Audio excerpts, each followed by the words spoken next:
Welcome to Networking RX, a podcast devoted to helping business professionals like you enhance your networking skills in order to become more proficient giving and receiving quality business referrals and improving the overall quality of your life and the lives of those around you.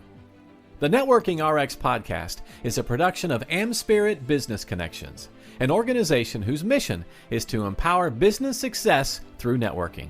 Welcome back for another episode. This is Frank Agin, founder and president of AmSpirit Business Connections, and your host with the Networking RX podcast.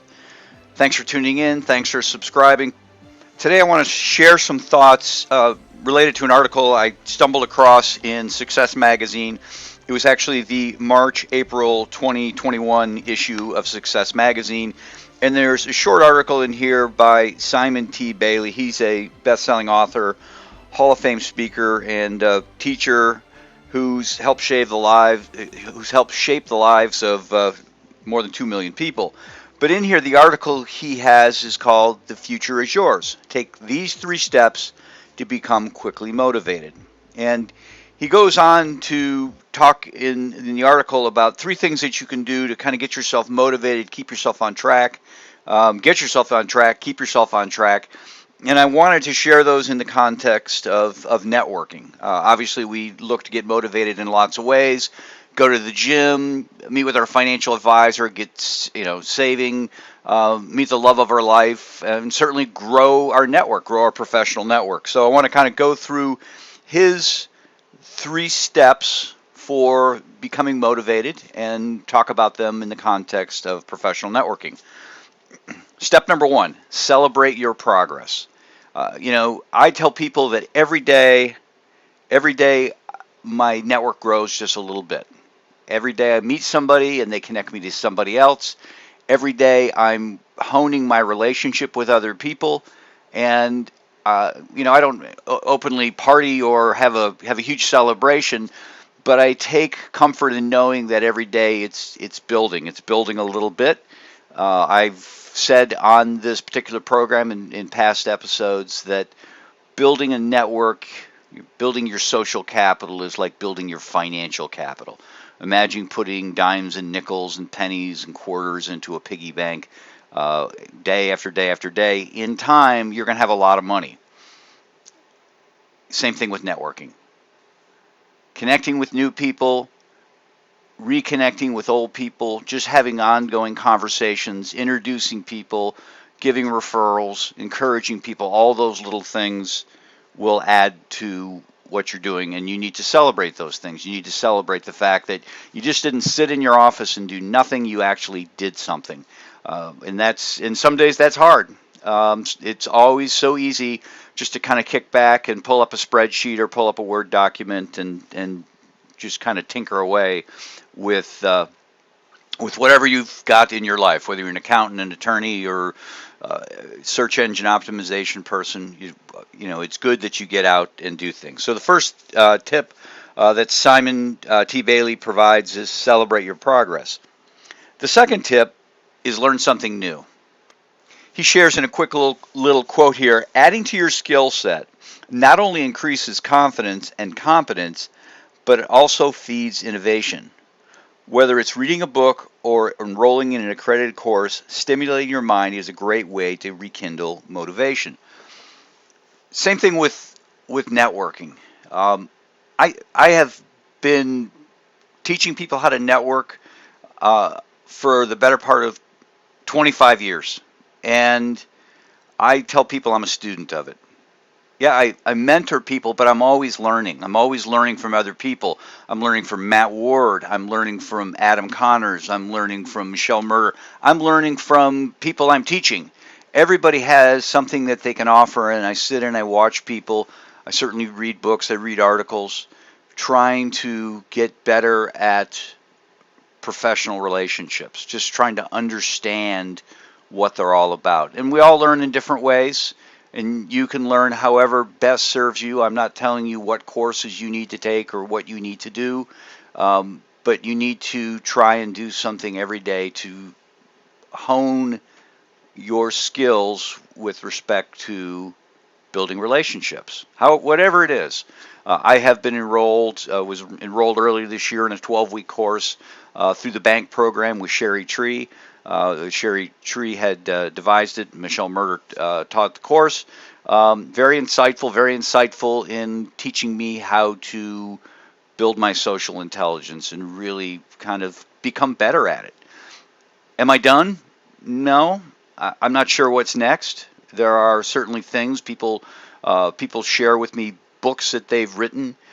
It just kind of goes on and on and on. And so it's just kind of a constant battle of trying to, get better and better. You're never quite there. A friend of mine, Michael Dierks, he shared with me in a course that I took with him 15 years ago on emotional intelligence.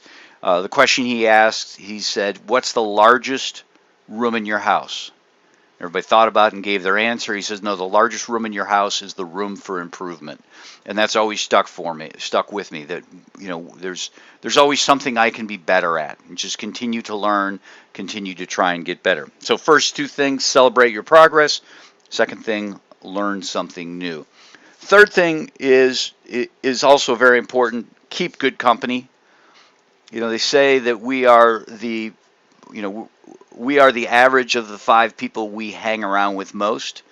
I don't know to what extent that's true, if there's science behind that or not, or if it's just somebody's conjecture, which is fine. There's probably something to it. When I'm around positive people, I'm just more positive. It's hard for me to be down. Studies have shown that people who hang around smokers tend to be smokers. People who hang around individuals who are obese tend to be obese. In fact, there's a book out there by a gentleman by the name of David Burkus, Friend of a Friend. And if you have a friend who associates with somebody who's obese, the likelihood that you will be obese or be a smoker goes up, I don't want to say exponentially, but it goes up quite a bit. Somebody you don't even know is impacting your life. And so it's really important that you try and keep good company, people who can lift your spirits, and that's probably the biggest thing of all. Being in business, whether you're self-employed or have a job, is hard. No matter what you're doing, it's hard. Being a teacher is hard. Being a salesperson is hard. Running a business is hard. Being an administrative assistant is hard. It's all hard. And you need to build into your life people who are going to challenge you. You don't want people just patting you on the back no matter what. You want them to challenge you, but you want them to be supportive as well. You want them to give you credit where credit is due, but then kind of push you along. And you want them to set the example. You don't want the 400-pound fitness trainer, the person who just sits there eating a ho-ho while they're getting you to work out. You want somebody who looks the part and plays the part and works out themselves, teaching you. And it's the same thing with respect to, keeping good company. You want to keep company with people who are continually trying to connect themselves with better people. They're continually trying to be networked, and that will help you be inspired to continue to try and be networked. Not only that, these people will introduce you to others. I have a whole stable of people that I have come to know. Berta Medina Garcia, I could go on, Casey Hastings, I could go on and on and on with names. And the wonderful thing is they're continually out there trying to meet new people, meet great people, and when they do, they keep me in mind. And that's how I continue to build my network. And I opened up my email today, and I have 3 people I've been connected with and need to talk to, and they all, looking at LinkedIn, seem like wonderful people. So Simon T. Bailey's ideas or tips for becoming and staying motivated: celebrate your progress, learn something new, keep good company. Bake each one of those things into your daily networking routine, your relationship building routine, and it will take you far. Thanks for joining us on the Networking RX podcast. Please put what you've learned into action today and let us know if you have questions, comments, or ideas for future topics. You can email them to us at podcast@amspirit.com. That's AMSPIRIT.com. Finally, so you never miss an episode, be sure to subscribe to the Networking RX podcast through iTunes, Overcast, or however you receive your podcasts. Now get out and network with someone. The Networking RX podcast is the copyright production of AmSpirit Business Connection. All rights reserved.